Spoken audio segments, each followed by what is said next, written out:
Oi, pessoal. Meu nome é Milton Krenit e esse é o Envelhecer Cast. Gente, para esse segundo episódio, eu tenho a honra, o prazer de trazer uma querida amiga minha para a gente falar de um tema muito importante. A gente vai falar sobre colorindo a finitude. E quem até perguntar para mim, fala, Milton, mas logo no começo da temporada do podcast ou do programa você já vai trazer a finitude sobre isso?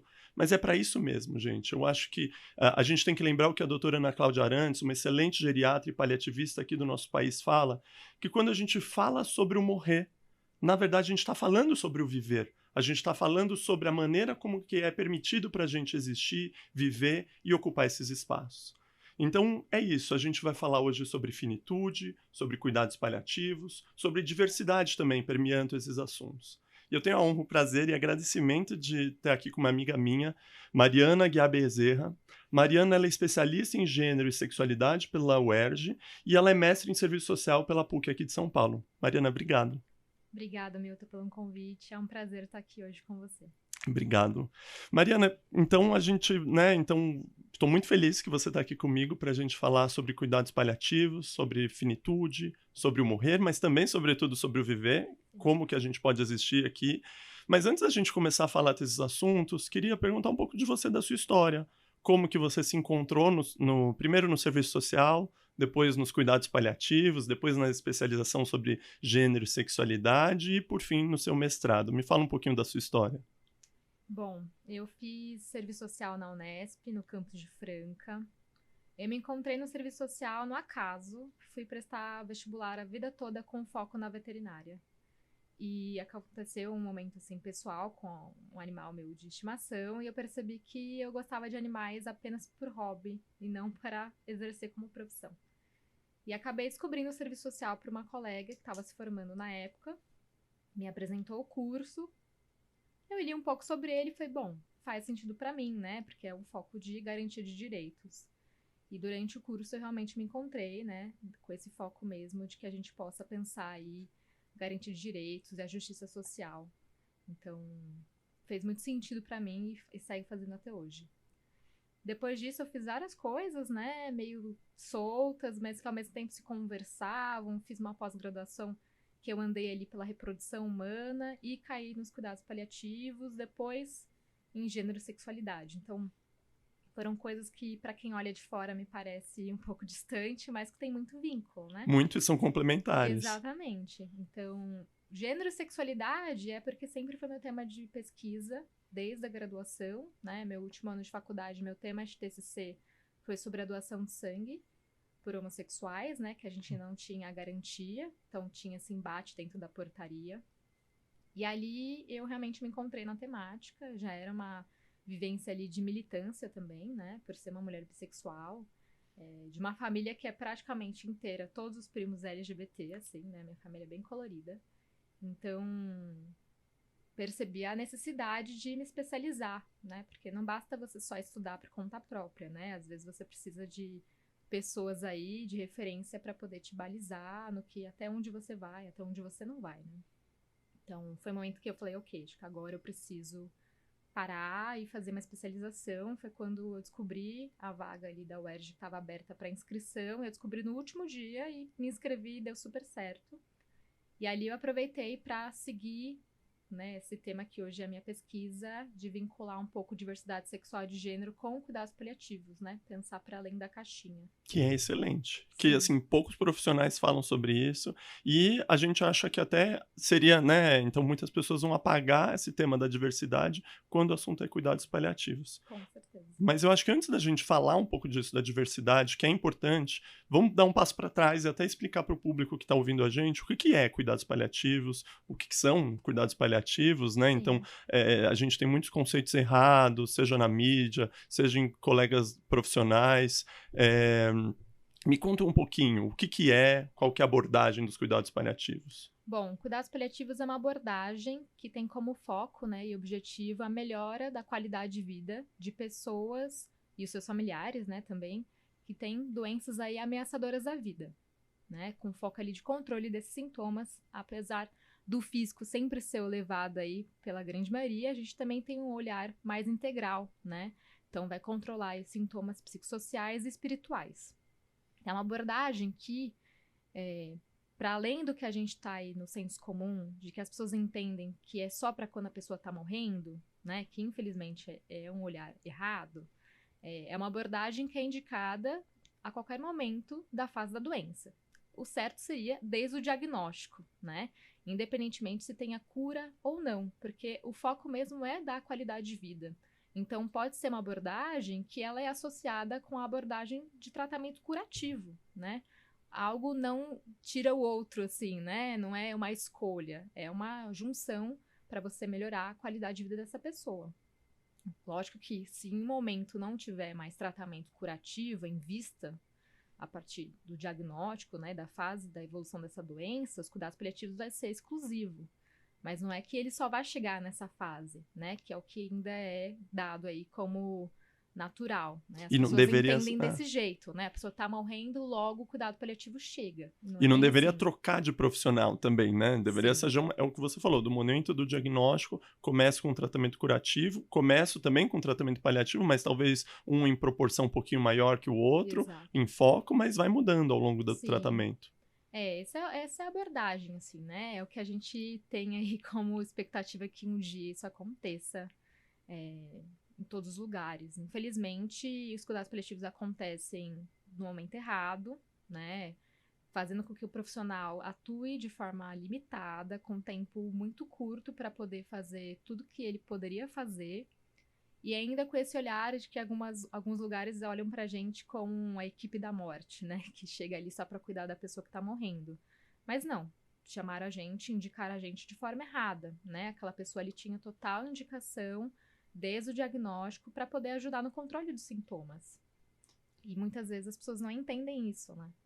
Me fala disso, né? Você falou sobre a equipe da morte, né? Porque tem gente que vai falar isso, então cuidados paliativos é deixar morrer, Sim, ou é eu fazer eutanásia, que não é, com certeza, porque a eutanásia não é permitido, é crime aqui no Brasil. exato. E o que você tem para dizer, né? Até a gente tem vários casos recentes na mídia, durante a pandemia de Covid teve uma ampla discussão que até foi para a CPI da Covid, de uma frase maldita falando que óbito é alta, né? Então, e cuidados paliativos não são para um contexto de uma doença grave, mas também num conceito desse. Então, queria que você falasse um pouco disso, de que cuidados paliativos é muito além do que cuidar do morrer. Sim. Bom, cuidado paliativo, primeiro que é feito por uma equipe multidisciplinar, né? Não existe cuidado paliativo feito apenas por médico.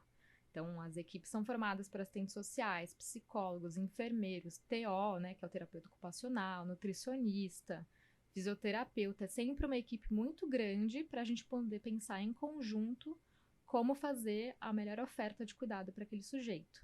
Não é também um cuidado hierárquico, né, onde o médico tem ali o seu olhar superior aos outros profissionais. Não, a ideia é que seja um olhar ali de cuidado horizontal, onde que todos possam ali trazer o seu conhecimento e em conjunto decidir o que a gente acha e entende que é melhor para o paciente. Lógico que o paciente vai ter sempre a sua autonomia preservada, ele que vai trazer o que é melhor para ele e a sua família também. Mas a gente, como profissional, tem aí como assomar, né, nesse cuidado. Então, nunca e jamais vai ser, né, adiantar a morte. A gente não tem nem como fazer isso, né, porque senão seria eutanásia, algo que é crime no país. Mas a gente vai ali contra a distanásia, né, que é manter esse sujeito ali, essa morte prolongada que não tá mais trazendo nenhum benefício e nem qualidade de vida para esse sujeito, e sim sofrimento, né, onde, por muitas vezes, dentro das UTIs, a gente vai ver pessoas ali sofrendo de distanásia e em muito sofrimento, e que isso também nem é permitido pelo próprio Conselho de Medicina, né? Então, o foco do cuidado paliativo é a ortotanásia, a boa morte, é a morte natural, entendendo que a morte faz parte da vida. Todos nós vamos morrer. Então, é entender que isso faz parte desse processo e que a gente vai aceitar esse processo, só que sem deixar esse paciente desassistido, né? Ele vai estar sendo cuidado de forma integral, seja farmacológica ou não, né? O que traz, de fato, benefício para aquela pessoa. Você tocou num ponto bem legal, que é a autonomia.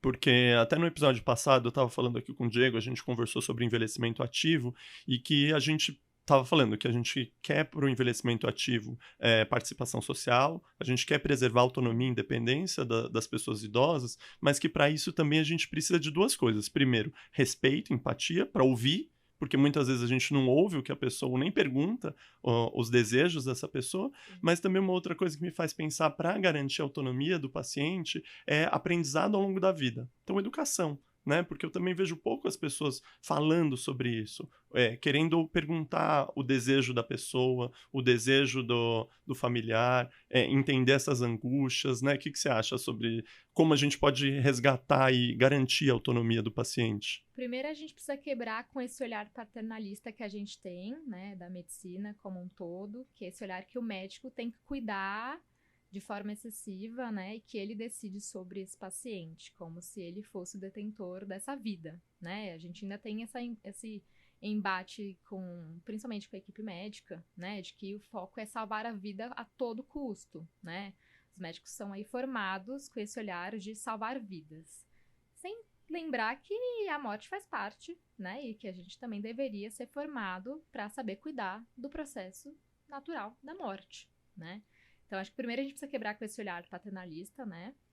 Entender que todo mundo é sujeito de direito, da sua própria autonomia, e sabe melhor do que ninguém para dizer o que faz sentido para você ou não. E é lógico que a autonomia também vai estar ali balizada com o profissional trazendo o que é, né, de decisão técnica. Por exemplo, se um sujeito falar que quer morrer, né, e pedir para morrer, não pode acontecer porque isso é crime. Então, é lógico que os profissionais que estão ali tem que trazer também, né, a sua parte técnica, profissional e jurídica, até onde pode ir, né?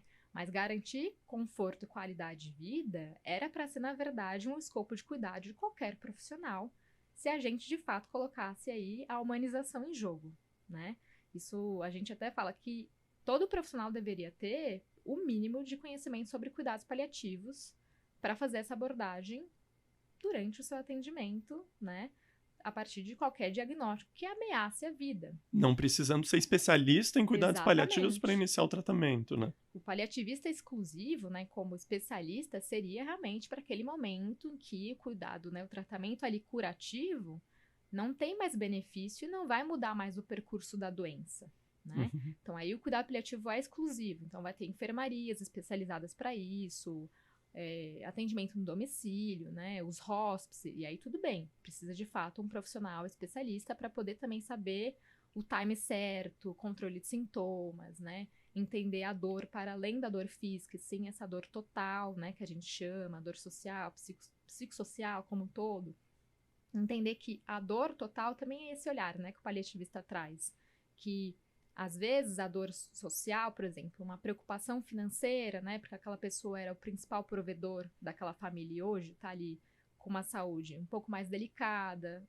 fora ali, né, dessa identidade ali de promoção de cuidado da família, né, de principal provedor. É uma preocupação isso para as famílias, ainda mais hoje, né? A gente está vivendo aí situações bem delicadas de vulnerabilidade social. Então, isso vai balizar e vai impactar diretamente no sofrimento dele como um todo e, por vezes, até, né, ali surgindo ali como um sofrimento físico. E que, por vezes, se a gente não ter esse olhar, vamos ali entrar com umas medicações. Não adianta eu subir morfina, aumentar o Não, porque o analgésico. sofrimento é outro, né? E o paliativista tem esse olhar de entender que a dor total é uma dor muito ampla, né? Com outros aspectos ali para além do físico, que precisa ser cuidada, porque também podem até piorar o aspecto físico. É isso que você trouxe.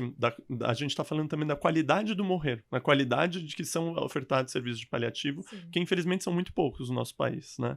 E acho que talvez, pensando até de maneira otimista, para um futuro, até agora que entrou para as diretrizes curriculares do MEC, para a Faculdade de Medicina, não sei como que são para as outras áreas da saúde. Uhum. Se já tem nas diretrizes, você tem esse conhecimento? Não.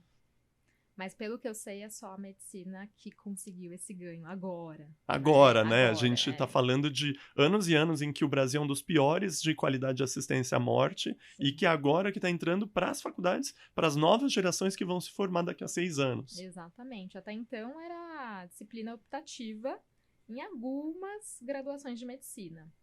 E eu, como assistente social, por exemplo, jamais teve esse assunto na minha graduação. Né? Assim, saúde como um todo, a gente não é uma profissão, apesar de ser uma profissão de saúde, a gente não é um profissional da área de biológicas, por exemplo, né? Então, cuidados paliativos só surgiu para mim na residência, né?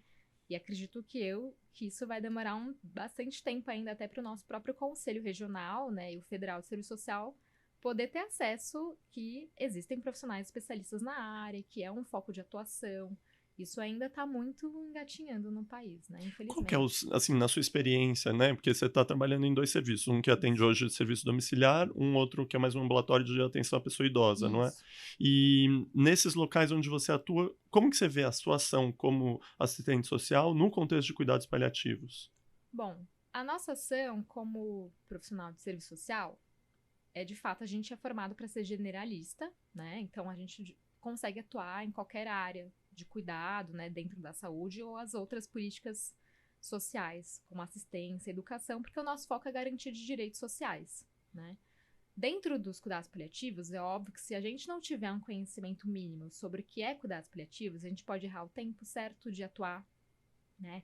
Porque é isso, como é uma residência multidisciplinar, a gente vai ter aulas também sobre questões mais físicas, como poderia dizer assim, né? Então, tive conteúdo sobre câncer, qual é, né, a evolução do câncer, o que vai dar desses sintomas, como pode ser feito o controle desses sintomas de forma por um olhar multi, né? Era um médico dando aula, mas era um olhar multi para a gente pensar como cuidar desse sujeito da melhor forma possível.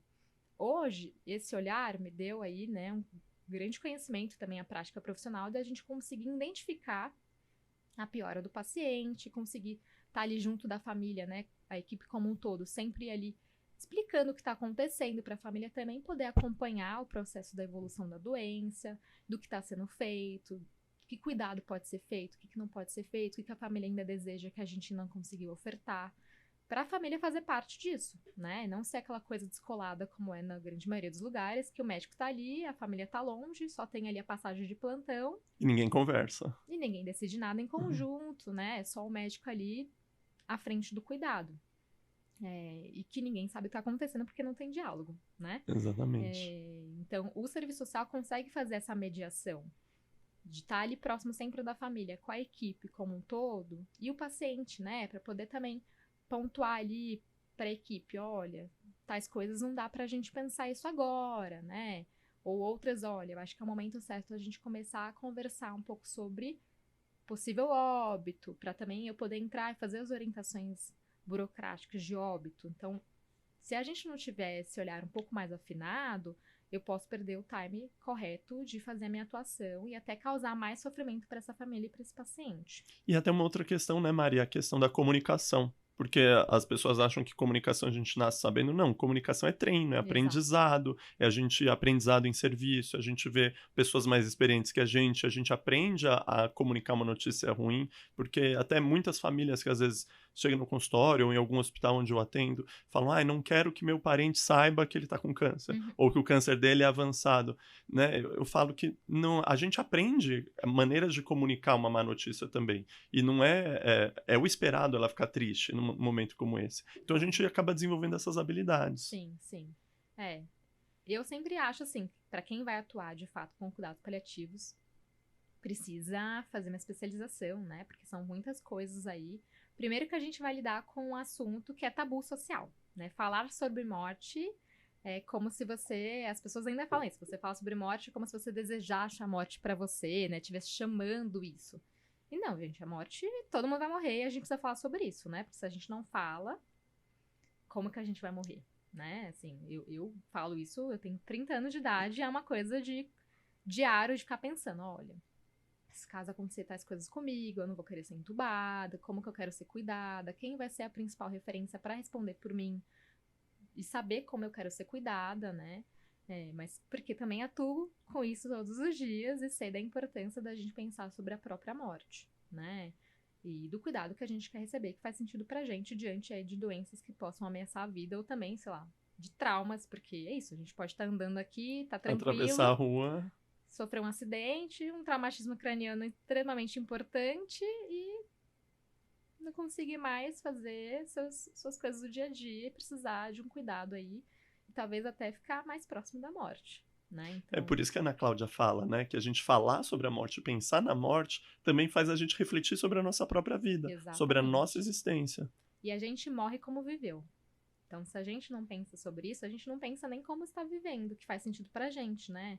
Sobre alimentação, sobre política, sobre cultura. Isso faz parte da vida. Trabalho, educação, tudo. Exatamente. Então, pensar na morte não é algo para além. Na verdade, é pensar sobre a vida, né? Cuidar da E morte é cuidar da vida.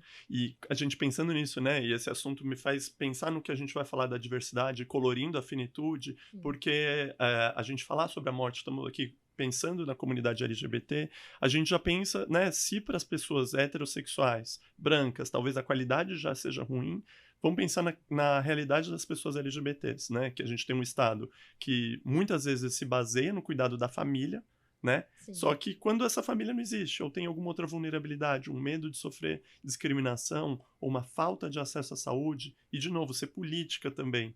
Sim. Queria saber, na sua pesquisa, o que você vê de principais dificuldades ou barreiras para a comunidade LGBT quando o assunto é finitude? Bom, começo de conversa, né? Profissional de saúde não sabe nada sobre diversidade sexual de gênero. Infelizmente, o profissional ainda olha para o sujeito de forma generalista. Do que você vê, você já coloca ali quem é o outro, que é um erro, assim, horrível, né? De o outro já olhar pra você e falar, bom, é uma pessoa cis, hétera, né, que tem um casamento ali heterossexual, e a gente já cria toda uma história pra esse sujeito que não dá primeiro nem abertura pra ele falar sobre si, e a gente faz aí e causa muita violência contra as pessoas, né? Então, esse olhar generalista já é, acho que, um dos maiores problemas, né?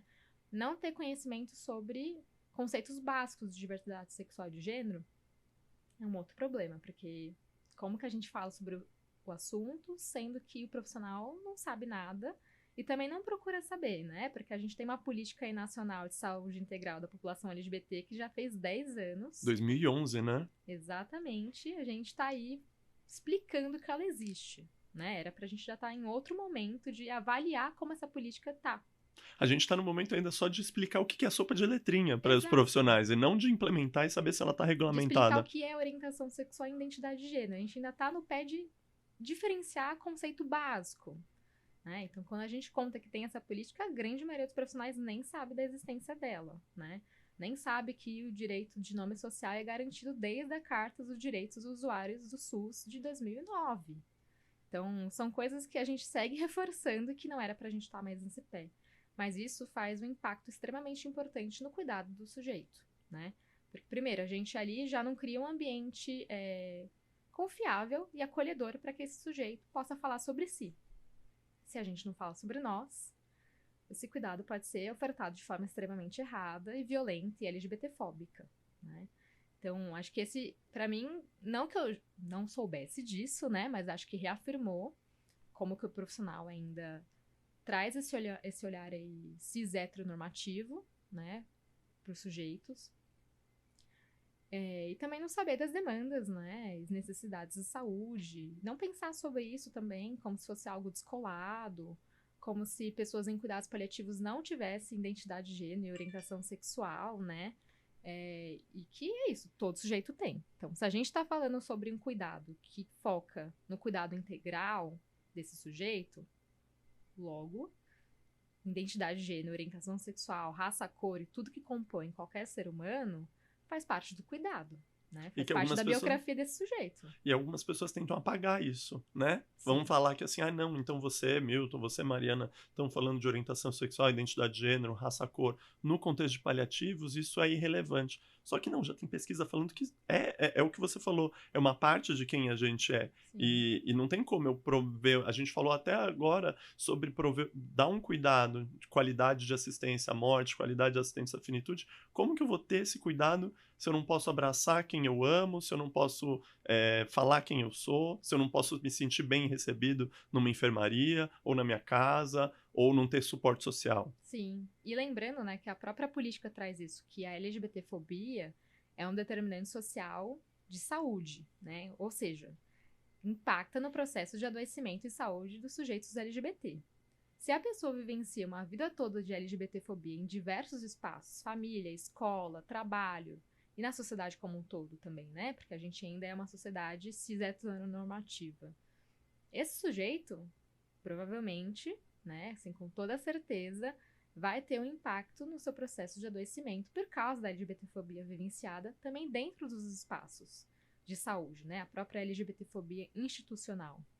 Então, quando a gente não respeita o nome social, quando a gente não respeita qual vai ser o leito, né, dessa enfermaria desse sujeito, para onde ele vai ser levado, de acordo com a sua identidade de gênero, sobre banheiro, sobre quem ele pode receber, quem é a família de fato. Nem sempre a família consanguínea é a família acolhedora, tem afeto, tem respeito. Por muitas vezes é um espaço mais de violência do que de amor, como é esperado socialmente aí pelas famílias dorianas, né?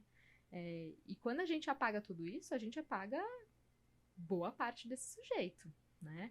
Então eu, por exemplo, sendo uma mulher bissexual, isso é um dado extremamente importante sobre mim, porque pode ser que eu esteja namorando, né, me afetando aí por pessoas do mesmo gênero ou não. Se eu não puder ter espaço para poder falar quem eu sou e poder receber os meus afetos, como que eu vou ser cuidada, né? Quem vai ser essa família que vai ser cuidada pelos cuidados paliativos? E falar de sexualidade não é assim, e até a gente chegar nesse assunto da finitude, às vezes não é só o ato sexual, porque às vezes também nem tá, sua libido tá deslocada para outras coisas, Sim, mas é isso, é o abraço, é a carícia, é a intimidade, é o receber, receber esse afeto da maneira que você quiser, e você sim. não vai ter esse respeito. E o respeito sobre quem eu sou, né? Vai para além de práticas sexuais, é de fato ser quem eu sou e poder exercer quem eu sou, para além da prática, né? Mas poder falar sobre isso, abordar, também pontuar violências vivenciadas por esses, né? Por dentro desses espaços institucionais da saúde, porque isso acontece com muita frequência, são relatos muito comuns, né? De pessoas LGBT, de vivenciar a LGBTfobia pelos profissionais de saúde, né? Desde a entrada até a saída desse hospital, porque não respeita o nome social, né? E N questões aí muito problemáticas, de falta de conhecimento e também por maldade, né? A gente sabe que, infelizmente, aí tem sujeitos aí maldosos. E como que a gente vai pensar no cuidado aí para a qualidade de morte, sendo que a gente está violentando essa pessoa? E a gente acabou de falar de dor total, né? Então, dor total, como você falou, né? 4 dimensões: física, psíquica, social e espiritual. Sim, Como que eu vou acolher essa dor total se eu violento, se eu não respeito, se essa pessoa, a saúde mental dela tá pior, se ela tá sim. com mais medo de ser quem ela é naquele serviço, de ter dor ou de estar sozinha. Então, isso faz muito sentido quando a gente fala de finitude. Sim, e os próprios dados, Ah, né, de pessoas LGBT terem mais índice de depressão, né, de uma saúde mental mais comprometida por causa da LGBTfobia vivenciada ao longo da vida. Então, esses dados são extremamente importantes e vão fazer parte da dor total, né? Então, pessoas aí que vivenciam uma vida toda dentro de determinada religião, onde coloca ali como pecado, como algo assim que você vai sofrer no inferno. Não tem como descolar e falar que esse sujeito não vivencia um sofrimento psíquico e espiritual, e às vezes até se culpabilizar por ser uma pessoa LGBT, né? Então isso vai aí permear muitos conceitos que os cuidados paliativos, né, priorizam ali para o cuidado, então não dá para ser descolado, né? Quando a gente fala de cuidado paliativo para pessoas, são pessoas, todo sujeito é integral e possui essas dimensões na vida. exato, e muitas vezes o modelo, né? O modelo, pelo menos quando eu falo na geriatria, na gerontologia LGBT, a gente vê que o modelo que, pelo menos, eu estudei nos meus livros da faculdade, são todos modelos baseados em pessoas brancas, heterossexuais e cisgênera. Sim. Então, a gente romper com esse paradigma, a gente fazer uma fissura e também nomear a realidade, porque daí tem pessoas que vão falar para mim e para você, falando assim: ah, então vocês estão aumentando o preconceito porque vocês estão apontando dedos, estão apontando coisas. Mas não, né? Eu acho que quando a gente nomeia uma realidade, a gente não faz essa realidade existir. Ela já existia. A gente só está nomeando para tentar acabar com essa desigualdade. Exatamente, né? Romper com esse olhar que a gente tem, em que todo o cuidado como um todo, né, na saúde é feito e pensado para o sujeito universal. E esse sujeito universal não é universal, né? Convenhamos. Então, dentro dos livros, né, de medicina, e não só medicina, mas acho que de qualquer profissão, Uhum. né, a gente sabe que o sujeito universal, até o próprio desenho que ali materializa esse ser humano, é o quê? Um homem né? Branco, cis heterossexual, enfim, como se só existisse esse ser humano para ser cuidado. E que não é verdade, né? Apesar das pessoas falarem que é um tema mimimi, que agora todo mundo é LGBT, é uma modinha, sempre existiu, né? É só a gente pegar aí a antropologia e a história aí como dimensões extremamente importantes da ciência e que mostram, né, que desde os povos originários existiam práticas sexuais diversas, Identidade identidades de de gênero gênero. diversas, orientações sexuais diversas. Lógico que a gente vai poder dar nome como a gente dá hoje, né? Porque naquela época não tinha a nomeação. Também não era uma questão, né? Não precisava ter o nomeado. Mas aí a gente tem aí um processo de colonização em que configura aí um momento de poder, né? Enfim, e que aí coloca quem é o outro. Então, as pessoas hoje entendem esse outro como, né, o normal e o anormal, o gay e o hétero. A gente tem um mundo muito binário, né? Só que não sabe, infelizmente, também faz parte aí de uma ciência do que até onde a gente pode ter acesso, né? O que a gente aí recebe de conhecimento ao longo da vida nas escolas, né? É um conhecimento eurocentrado e que traz pra gente também uma história única. Logo, a gente aceita e acha que essa natureza do ser humano é isso e ponto, né? Então, a gente, né, infelizmente, tem pessoas que vão falar que pessoas LGBT são pessoas doentes, anormais, né? Mas é porque é isso, tem um conhecimento aí universal que, infelizmente, apoia esse olhar, assim, né? E muitas pessoas, né, setores conservadores da nossa sociedade, ao longo da história, usaram a ciência como uma forma de naturalizar esse preconceito, Sim. de naturalizar essas injustiças, né? Então, e até você fala na sua tese dessa suposta neutralidade da ciência. E falar isso criticamente não é ser anti-ciência, né? Então, a gente viu agora na pandemia pessoas não acreditando na vacina, não acreditando em metodologia científica, não é isso. É a gente entender que ciência é feita também por pessoas e pessoas estão embasadas nesse sistema de cultura que é hetero cis normativo, né? Exatamente. Não existe ciência neutra, né? Até quando a gente pega, sei lá, livros da época da escola, quando a gente vai estudar história geral. O que é história geral?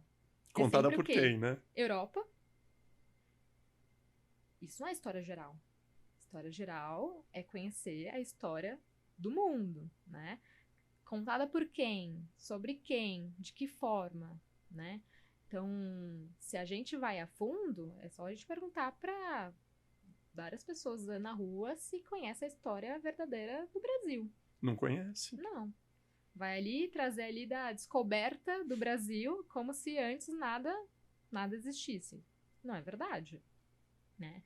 A gente tem povos originários aqui, diversas formas de ser e de viver, né, nas suas diversas dimensões de relações sociais, que foram destruídos, literalmente, né, pelo genocídio dessa população. A gente não sabe nem dizer, e muita gente não sabe nem explicar o que foi o processo de escravização dos povos de África para o Brasil, né, como que a gente foi um país extremamente importante nesse processo. A gente foi o país que mais recebeu escravizados do mundo. E a gente não estuda sobre isso, né? A gente vai estudar sobre o quê? Capitalismo, a fundação do capitalismo, e olha lá, mais ou menos. A gente vai estudar na escola o processo ali de Revolução Francesa, só que ao mesmo tempo que está acontecendo a Revolução Francesa, no século XVIII, é o mesmo momento no Brasil onde tem a maior chegada de escravizados do mundo. E a gente não fala sobre isso. A gente tá ali, nossa, que incrível, liberdade, igualdade, fraternidade. E aqui a gente Pra açoitando, quem? né? E pra quem? Né? Aqui a gente ainda estava no processo de escravização. Não existia nem liberdade, nem igualdade, nem fraternidade. Que tem marcas até hoje, né, Mari? Exatamente. E que se a gente for falar até disso que você fala também na sua tese, de colonialidade, do saber, do poder, mas também que a gente falou, né, do marcador, orientação sexual, identidade de gênero, nos cuidados paliativos, mas também a importância das expressões do racismo. Sim. Porque também é uma outra questão que a gente tem que falar. E como que você vê as expressões do racismo nesse contexto da finitude, dos cuidados paliativos? Bom, acho que para falar sobre isso tem que falar um pouquinho sobre história, né? Então, quando a gente vai estudar a formação sociohistórica brasileira, antes desse processo de colonização, a gente não tinha essa dimensão sobre quem era o outro, né? Então a gente até fala que a colonialidade foi essa classificação social da população a partir da raça. Antes disso, não existia o sujeito negro nem o sujeito branco, né? Então, o sujeito de África não era pautado pela cor. Mas aí tem esse momento de colonização, cria-se então, né, essa marcação mundial que é uma classificação até hoje, né, de quem é o outro a partir da raça, que é o que a gente fala aí da colonialidade, né, que é o principal motor precursor do que a colonialidade faz dentro do nosso processo, não só brasileiro, mas mundial como um todo, né. Então, a gente tem um processo ali de colonialismo, que é um processo histórico, né, de dimensão de poder administrativo, econômico, político pela colônia, onde se finda aqui no Brasil com a independência do país. Eles falam, tudo bem, acabou. Não, né? A gente tem resquícios aí desse padrão de poder que se mantém até hoje, que a gente chama desse fantasma do colonialismo, que a gente chama de colonialidade. Então, a partir disso, tem aí a criação do outro, tem a classificação social da população pela raça, tem a criação das identidades geopolíticas e geoculturais sobre quem é a Europa, o que não é a Europa, quem é o europeu, né? Essas dimensões de categorização não existiam antes da colonização. É onde é colocado ali quem é superior e quem é inferior, quem é o civilizado, quem é o selvagem, quem precisa ser civilizado. Que aí, então, a gente tem aí, né, a própria ciência respaldando em vários momentos, a gente tem até um processo de racismo científico, né, que respalda e legitima o processo de escravização dos povos de África, né, do sujeito negro, a partir de uma ciência que coloca que não é um sujeito ser humano. Não é um humano, é um sub-humano por essa categoria. Né, coloca ali como um animal. Então, quando a gente tem uma ciência que ela está ali balizada por ser humano, não é uma ciência neutra, não existe. Né? Senão a gente vai ter que falar que nessa época a ciência ali era neutra, não era. Né? Se a gente teve até a década de 90 o próprio homossexualidade como doença, né? Onde era aí colocada como homossexualismo, e tava não no é uma CID, ciência né? neutra. Né? É uma ciência balizada por poder e pela própria colonialidade, onde se coloca um padrão do que é ser humano ou não, do que pode ser vivo e do que pode morrer, né? Então, se a gente não conhece esse processo histórico de que o sujeito, nós, enquanto pessoas, fomos divididos a partir de uma classificação racial que divide a população mundial a partir disso e que se mantém até hoje, e que a partir disso a gente tem aí quem é o outro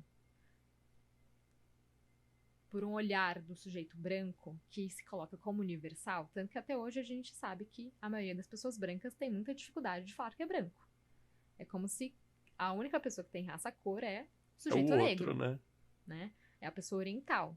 Não, pessoas brancas também têm raça cor e precisa falar sobre isso, né? Tirar esse olhar universal de que não, eu sou normal, só o outro que tem raça cor, todo mundo tem. Mas se a gente não conhece essa história, não vai entender qual é o impacto disso até o momento, né? A gente também tem aí a Política Nacional de Saúde Integrada à População Negra, que também pontua, né, como o racismo é um determinante social de saúde no processo de adoecimento desses sujeitos. A gente sabe que, infelizmente, no nosso país, a gente aí tem estatísticas horríveis sobre isso, né? De genocídio da população negra, de genocídio pela polícia mesmo, né? Para além do que a gente vive, mas uma violência policial contra esse sujeito, como sujeito-alvo, né? De morte. E que vivenciar aí várias vulnerabilidades sociais simplesmente por ser negro. Então, a gente tem o fim da abolição ali, da escravidão, bem mais ou menos, né? Bem, entre aspas, e fala, ai, que incrível, mas a gente não teve nenhuma política pública que incluísse esse sujeito na sociedade. Não teve política de habitação, política de trabalho, a gente tem um processo histórico aí de legislações extremamente racistas, né? A lei da vadiagem, de quem estava na rua vadiando era preso. Muito fácil você prender após o momento de que tem pessoas que não têm trabalho, não têm moradia, não têm alimento, estão nas ruas. É até onde começa aí um processo de pessoas em situação de rua e de marginalização do sujeito negro indo à margem da sociedade, né? Criando-se aí as favelas, os morros, se dá a partir desse momento. E até em expectativa de vida, né? Você falou da morte pela polícia, mas também que é um absurdo, que é o genocídio da população de cor de pele preta, parda, mas a gente vê também, até nisso que você falou, de não deixar viver. O Sim, professor Alexandre Silva, que estuda a relação de longevidade e racismo, ele fala, né? Ele tem um estudo aqui da cidade de São Paulo e que o cenário para o envelhecimento é mais favorável para pessoas brancas em relação a pessoas pretas. sim, e isso faz parte de um racismo estrutural, né? Então, se a gente não estende a história, a gente não vai entender porque no mapa da desigualdade da cidade de São Paulo, que todo ano é lançado, mostra que nos bairros mais periféricos são também os bairros mais pretos, com uma renda salarial mais baixa, e que, se você pega, né, tem um dado que é bem chocante, que coloca quantidade de leito a cada 1.000 habitantes. Tem um ponto na cidade, que é essas extremidades da cidade, que é um local preto, pobre, consequentemente, né, raça, cor e classe estão sempre aí numa junção alinhada, coloca-se que era 0,04 quantidade de leitos, ou seja, nenhum leito. E aí se fazia uma comparação com a Bela Vista, que tinha uma quantidade de leitos considerável, razoável para atendimento da população. Se na Bela Vista a região central é uma região branca com acesso à saúde, é óbvio que isso vai impactar no processo de adoecimento desse sujeito, que não vai ter atendimento adequado e até o momento certo para poder fazer diagnóstico, para poder ofertar tratamento curativo diante, por exemplo, de uma doença ameaçadora da vida. E nem paliativo também. Exatamente, fazendo com que esse sujeito também seja aí e vivencie a mistanásia, que é a morte social por falta de acesso. Então, se a gente não entende a nossa história e não entende como as desigualdades raciais impactam nesse processo, a gente não vai entender a importância disso dentro dos cuidados paliativos. Se a gente está ali como profissional, que infelizmente essa é a nossa realidade, né? A depender de onde a gente atua, a população que chega pra gente é a população branca, que é totalmente esquisito se a gente pensar que a grande maioria da população do Brasil é negra. 56% da população é negra. A grande maioria faz uma parte de uso do SUS, porque não tem acesso e não consegue pagar, né, saúde suplementar. Mas se a gente atende apenas pessoas brancas, em sua grande maioria, dependendo de onde a gente atua, temos um problema. Onde estão essas pessoas que não estão sendo atendidas? Então, é um racismo estrutural que vai impactar no processo de adoecimento e que vai chegar, por vezes, nos cuidados paliativos de forma errada, no momento errado, que já perdeu o time de cuidado, que vivenciou racismo institucional, que ainda, às vezes, tem esse olhar, infelizmente, do racismo institucional, que coloca como o sujeito negro que é mais resistente à dor. Então, a gente tem vários problemas com isso, né? De violência obstétrica, de não medicação adequada para controle de dor desse sujeito, porque se entende que não tem necessidade. Então, permeia várias coisas que, assim, se a gente não olha, a gente vai ser mais um sujeito que vai fazer o racismo na prática do nosso atendimento, né? Eu estava lendo um artigo muito interessante que estava falando até sobre viés inconsciente. E claro, são várias as dimensões do racismo. Tem o racismo estrutural, o racismo da pessoa realmente preconceituosa, né, o estereótipo do racista, mas também tem o viés inconsciente, que até pessoas progressistas, ditas progressistas, têm porque está embasado na cultura. E tem alguns artigos falando desse viés inconsciente nisso que você falou, de talvez medicar menos uma mulher preta no parto, ou fazer um raciocínio diagnóstico diferente baseado nesse viés inconsciente. Sim, até de diminuir, né, a dor desse sujeito, de não escuta, de não atendimento. Eu já vivenciei situações muito delicadas de profissionais que se negaram a atender o paciente porque era um sujeito negro em situação de rua e que estava em cuidados paliativos. Então, quando a gente acionou o médico de plantão, ele falou, mas pra quê? Pessoa em situação de rua em cuidados paliativos, eu vou fazer o quê? Como assim? Ele precisava ser atendido, ele estava ali, né, no descontrole dos sintomas, precisava ser medicado, estava com uma dor importante e o médico não subiu para atender. Isso é um de vários acontecimentos que a gente vivencia, né? Mas isso é uma coisa bem importante, né, Mário? Porque isso é o básico, que até o que o padre Júlio Lancelotti fala da população em situação de rua, de que essa população sente frio, sente dor, sente amor ou falta de amor, tristeza, e que a partir do momento que essa cultura nossa normaliza isso e coloca essas pessoas em uma condição não humana, para que eu vou tratar? Exatamente. Né? Então, a gente, como profissional de saúde, precisa trazer as discussões do racismo, da LGBTfobia, do capacitismo para dentro do nosso atendimento, porque a gente fala sobre pessoas e cuida de pessoas. Se a gente não repensa o nosso atendimento e nunca se questiona se a gente está sendo racista e LGBTfóbico e N opressões e preconceitos aí que a gente tem, quando que a gente vai conseguir, de fato, ofertar um cuidado com qualidade, né? Ainda mais pensando nos cuidados paliativos. Infelizmente, a gente já trabalha, como eu já disse, né, com tempo limitado, tendo em vista aí os erros que a gente ainda, como sociedade, tem para compreender o que é essa abordagem. Se a gente já trabalha com tempo limitado, eu ainda vou ser um profissional que violento, que não acolho, que vou ali expressar o racismo não atendendo a dor desse sujeito, porque eu vou olhar para ele como um sujeito forte, né, que pode vivenciar aquela dor, esquecendo preceitos básicos de que a dor é única, né? Cada um sente a sua dor. A gente está ali para fazer o cuidado e promover qualidade de vida. Então, são assuntos que, infelizmente, por exemplo, eu não tive durante a minha residência em cuidados paliativos. Não são assuntos que estão dentro das residências, né? A gente olha para o sujeito a partir desse olhar universal. Supostamente neutro. Exatamente. Não, é o sujeito, o ser humano. A gente está pensando em cuidado para o ser humano. Tá, mas que ser humano é esse?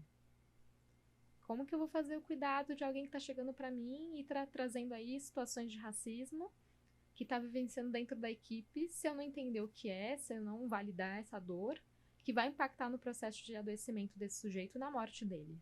E a gente até não se dá a importância do conceito da raça autodeclarada, porque a gente não aprende isso. Eu também nunca na minha faculdade alguém falou sobre a questão do racismo, o impacto do racismo nos cuidados médicos. Queria que você me falasse um pouco dessa importância, porque a gente teve essa discussão agora no censo, que algumas pessoas que ou são brancas ou não entendem um pouco, falaram, não, isso é mimimi, eu já olho para a pessoa e coloco. O que você tem a dizer sobre isso, sobre a autodeclaração do conceito raça-cor? Bom, é isso, né? É autodeclarado, de acordo com o IBGE, desde a Carta dos Direitos dos Usuários do SUS, né, dentro da própria política também de saúde integrada da população negra, pontua a importância de fazer a coleta de raça-cor, sempre lembrando que autodeclarado que é isso, só eu posso dizer sobre quem eu sou, né? Ainda mais dentro de um país que o racismo é velado, supostamente velado, né? E que também impacta no nosso processo de identificação sobre quem nós somos, né? Então, a gente também tem uma dificuldade de dizer sobre quem nós somos. Se as pessoas negras ainda têm essa dificuldade, as pessoas brancas têm muito mais, porque se entendem como sujeitos universais, logo não tem necessidade de falar que é branco. Tanto que isso é tão comum que as pessoas não perguntam e quando você vai ver, tá sempre indicado o branco. Em raras exceções tá negro, é só quando a pessoa realmente identifica pelo olhar dela que a pessoa é preta. Que talvez seja só o retinto, né? Exatamente. Então, é um olhar muito binário, né, generalista sobre os sujeitos, né, um ou outro. E sempre tendo essa balização de que tem um ser universal e o outro considerado aquele que precisa ser identificado, que foge do universal. Então, a importância hoje da coleta do quesito raça-cor, primeiro, fazer, né, uma identificação do perfil da população. Se a gente não coleta, como que a gente vai saber sobre a vivência de racismo institucional dentro dos locais de saúde? Não tem como, né? Os dados, por exemplo, que a própria política traz, dados altos, né, de racismo institucional, só podem ser trazidos se há coleta do quesito raça-cor. Entender também as doenças que são mais, né, presentes na população negra só é possível se a gente fizer a coleta. Para além disso, a gente só consegue fazer política pública quando a gente entende a demanda. Então, a importância de fazer o quesito raça-cor é isso, né? Traçar um perfil da população, compreender suas necessidades, as suas demandas, fazer políticas públicas. Porque senão a gente nunca vai conseguir ofertar cuidado com qualidade, né? Então, a própria política de saúde integral da população LGBT, negra, foi a partir de demanda de movimentos sociais por anos de luta para que pudesse ser compreendida a importância disso, né? Então, se a gente, como profissional, não faz uso, a gente está fazendo com que a política não aconteça na prática e que não oferte dados extremamente importantes, como a gente teve na pandemia, né? Que as pessoas negras foram por ser os mais alvo da doença, né? Não por serem negras, mas por falta de questões básicas de cuidado, como água, saneamento básico, transportes lotados, e N questões aí que já foram apontadas, né? Pessoas negras aí tiveram menos acesso à vacina. Por quê? Se não tem serviço de saúde, como que chega a vacina? Né? Se a pessoa trabalha das 8 às 5, lá na cidade, no centro da cidade, atravessa a cidade, 2 horas para ir, 2 horas para voltar, que horas ela pega a UBS aberta para tomar a vacina? A maioria das pessoas trabalham de segunda a segunda e olha lá quando tem uma folga, né? São trabalhos aí muito informais. Então, se a gente não pensa sobre isso, a gente não consegue pensar em como fazer a melhor forma de vacinar esse sujeito que está aí em regiões periféricas e que não acessa um serviço de saúde, por exemplo. Parece básico, mas é isso, né? A gente não tem como a gente fazer política pública de verdade se a gente não conhecer a real situação da nossa população. Exato. E foi uma briga, até judicial, para poder incluir orientação sexual no... E não me lembro se entrou identidade de gênero no IBGE, no censo, mas ia entrar, o governo falou que não, e entrou, mas é isso, a gente só vai criar políticas públicas sérias para a garantia de direitos se a gente conhecer a realidade da nossa população. Exatamente, né? Porque se a gente não pergunta, a gente vai seguir tratando as pessoas a partir do olhar universal. Eu, por exemplo, quando eu fui ser licenciada agora para esse momento do IBGE, né? Esse novo censo, o cara me perguntou sobre as pessoas que eu moro com 2 amigas, e ele me perguntou qual era a raça-cor dessas meninas. E eu falei que eu não podia responder porque é autodeclarado. Ele falou, bom, mas como você as vê? Eu falei, eu realmente não consigo responder porque é autodeclarado. Porque eu posso errar, né? Isso é um dado extremamente importante, vai dizer quem é a nossa população. Como que eu vou responder pra alguém? Eu falei pra ele, eu posso responder apenas por mim. Se você quiser falar com elas, vai ter que, né? Elas podem chegar depois e dar esse dado pra você. A gente pode trocar contatos pra poder te ajudar. Mas eu não posso fazer isso. É que, de novo, a gente conseguiu ouvir o outro, conseguiu ouvir... Você já vivenciou racismo, né? Qual que é a sua vivência? Qual que é a sua biografia? Qual que é a sua história? Eu não consigo falar por Mariana, não consigo falar por outra pessoa. Só você vai saber falar por você. Exatamente, né? Até porque é isso, se a gente tem um olhar universal, qual é a chance de eu errar? Eu posso estar aqui e olhar, olha, o Milton, homem, cis, heterossexual... Ah, casado? Ah, então acho que ele é casado com uma mulher. Pronto, a gente já faz uma leitura sobre aquela pessoa e que, por vezes, pode estar extremamente errada e violentar aquele sujeito e dado extremamente importante para a criação de política pública, né? Então, são informações que parecem descoladas dos cuidados paliativos e da saúde como um todo, mas não, se a gente cuida de pessoas, a gente cuida de pessoas integrais em que todos são característicos com essas posições aí de dados importantes que são nossos, né? Como sujeito únicos que somos. Exato. E tem gente, né, Mari, que às vezes confunde... Estamos falando de política pública e voltar para um dos princípios básicos do SUS, que é a equidade. O que eu vejo em muitos profissionais da nossa área é que ainda não tem esse conceito claro, ou confundem o que é equidade com o que é igualdade. Né? E eu acho que para a gente pensar num país que é muito desigual com o nosso país, racista, machista, LGBTfóbico, capacitista, idadista, a gente só vai eliminar essas desigualdades se a gente pensar numa política pública que seja pautada pela equidade. O que você tem a dizer sobre essa diferença entre igualdade e equidade, até para reforçar esse princípio do SUS da equidade? Bom, primeiro, a gente não pode tratar de forma igual os desiguais, né? Tem até uma imagem clássica disso, né? Que são pessoas atrás de um murinho, quem tá em cima de uma caixa, né? Se a gente tratar de igual, todo mundo vai receber o mesmo tamanho de caixa para poder olhar através desse muro. Mas se a pessoa que não tem acesso a N questões básicas para estar vivo, não adianta você dar apenas aquilo como básico, considerado de igual para todos. Então, é muito simples a gente pensar em igualdade e falar não, e cair nessa ideia da meritocracia, né? Ah, é só se você trabalhar, estudar, você consegue. Fácil para quem tem acesso à alimentação, tem um teto para morar, tem água potável, tem roupa, não passa frio. Teve estímulo à leitura desde criança. Exatamente, né? Teve acesso à escolaridade, tem os pais vivos, casados, né? Tem um suporte familiar por trás. Não é a realidade de muitas pessoas desse país. Então não tem como você falar para um sujeito que acorda às 4 horas da manhã para poder chegar no trabalho às 8, depois de pegar todos os transportes possíveis, sem comer Porque é isso, né? A gente está lidando com momentos agora conjunturais aí de muitas pessoas vulneráveis, né? A gente teve um aumento, né, de pessoas em situação de fome mesmo, em situação de rua.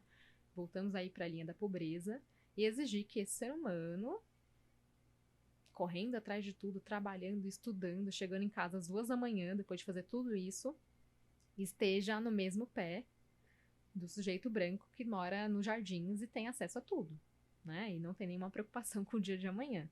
Então, a ideia da equidade é isso, né? Tratar de forma desigual os desiguais, né? E pensar a igualdade a partir de um olhar de desigualdade não é possível. Não tem como, né? A gente pensar no mundo real que a gente vive. E se eu tratar igual os desiguais, eu só vou estar perpetuando uma desigualdade que é vigente no nosso país. Exatamente. E aí eu queria saber de você, voltar para o assunto políticas públicas, mas a gente pensar políticas públicas para cuidados paliativos e para a finitude. O que você acha que já existe, que é bom, ou o que está faltando, né? Então, o que você vê de talvez de principais barreiras no quesito políticas públicas para a implantação de um cuidado paliativo adequado, de uma finitude adequada, seja para a população LGBT, para a população negra? Bom, os cuidados paliativos, né, teve uma portaria em 2018 aí que foi aceita, né, aprovada para que a gente tenha uma política aí nacional de cuidados paliativos dentro do SUS, dentro das redes de atenção à saúde, mas ela precisa ser efetivada, né, para isso tem outras questões aí legais que precisam sair ainda. Então, o primeiro passo é primeiro ter cuidados paliativos, né, efetivos dentro do SUS, para aí a gente poder pensar cuidados paliativos para todos, né, dentro das desigualdades regionais, dentro das desigualdades raciais, como pensar nisso. Mas é óbvio que quando isso acontecer, os cuidados paliativos, né, estarem aí na prática do dia a dia dentro do SUS, acredito eu que em breve, assim, né, torço muito por isso, a gente vai ter que pensar cuidado paliativo para todos, né?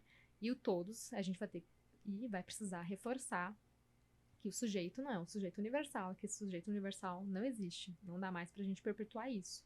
Senão a gente vai fomentar violências, né? E vai contra o próprio foco do cuidado, que é promover qualidade de vida.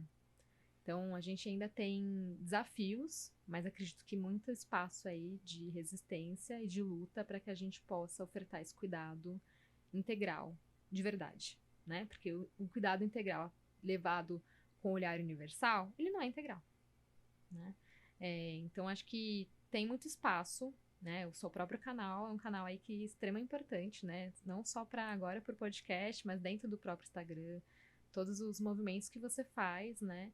São momentos aí de potência que vão ser de somar para quem tá junto, né? Para os cuidados paliativos, para as políticas de envelhecimento. Então, é a gente ampliar esses espaços, trazer pessoas, né, que possam falar, dar voz para os sujeitos negros, LGBT, todas as pessoas invisibilizadas, né? Porque a gente só vai conseguir pensar e construir políticas públicas com os sujeitos. E fazendo essas fissuras que são tão importantes, né? E acho que volto, né? A gente está quase acabando, mas uma coisa que eu acho que ainda a gente pode falar é isso, de fazer cuidados paliativos e também assistência à saúde precisa de dinheiro. Exato. E que uma política neoliberal, do jeito que está tirando cada ano que passa, o SUS tendo menos dinheiro, não tem como eu fazer política pública também sem dinheiro. Sim. Então, decisões políticas, decisões sobre que rumos e que economia a gente quer, também vai ser sobre como a gente vai morrer. Sim. A gente, para poder ter cuidados paliativos, a gente precisa seguir defendendo o SUS e contra o desmonte das políticas públicas, né? Principalmente o desmonte do SUS como um todo, que está sendo cada vez mais aí reafirmado a cada ano por essa ideologia neoconservadora que a gente vive, né? Porque é muito mais fácil lucrar junto com a saúde suplementar do que promover cuidado integral. Mas para isso a gente precisa de fato defender o SUS, defender a nossa Constituição, né? São coisas que a gente nunca pode esquecer, porque senão não vai ter cuidados paliativos. E volta nisso, né? Então a gente fala que, de novo, falar sobre a morte é falar de que mundo a gente quer viver. Então, pensar em cuidados paliativos é pensar nesse mundo que a gente vai poder existir. E também pensar em direitos e garantia de direitos, a gente não quer direitos além, a gente quer o respeito à Constituição. A gente quer que os nossos direitos sigam prevalecendo, os nossos direitos sigam valendo, como todas as pessoas. Respeito aos direitos humanos, respeito aos direitos de toda a Constituição de cada indivíduo. Exatamente, né? Validar que todo sujeito é um sujeito de direito, né? Não só apenas 1, 2 ou 3 ali que a gente vai selecionar e considerar como pessoa, né? Então é isso, assim, sempre reforçar a defesa ao SUS, né? E pensar que, como você disse, e a própria Ana Cláudia, né, que você colocou ali no comecinho do programa, pensar sobre morte é pensar sobre a vida. Para a gente melhorar a nossa qualidade de morte, a gente também precisa melhorar a nossa qualidade de vida, né? E isso só vai ser possível com política pública. Excelente, Mari. Excelente. Mari, muito obrigado. Acho que assim, a gente poderia bater um papo aqui de horas e horas. Eu acho que esse assunto é excelente. Eu gosto muito, me mobiliza e me gera muitos afetos positivos quando eu falo sobre isso. Traz muitas e muitas reflexões. Queria que você deixasse uma mensagem para o pessoal, para a gente caminhar para o encerramento. Bom, acho que a minha mensagem na atual conjuntura é sempre lembrar que as pessoas não podemos esquecer da nossa história, senão a gente vai estar sempre fadado a repeti-la. Então, vamos tentar aí quebrar o sujeito universal, a história universal e conhecer outras histórias, outras vozes, para que a gente possa, de fato, promover vida. Excelente. Acho que não podia ter terminado de maneira melhor. Acho que, gente, é isso. Aí também a existência desse canal é para a gente promover vida, promover existência, refletir para além do que a gente está pensando no dia de hoje, tá? Então, acho que, muito obrigado para vocês que acompanharam a gente até agora, até o final. Se vocês gostaram dessa entrevista, desse bate-papo, curte, comenta, compartilha e tem uma novidade para vocês. Então, a partir de hoje, a partir desse episódio, esse episódio vai, além do YouTube, vai estar disponível no Spotify e no Deezer. Espero que vocês gostem, gente. Um grande abraço.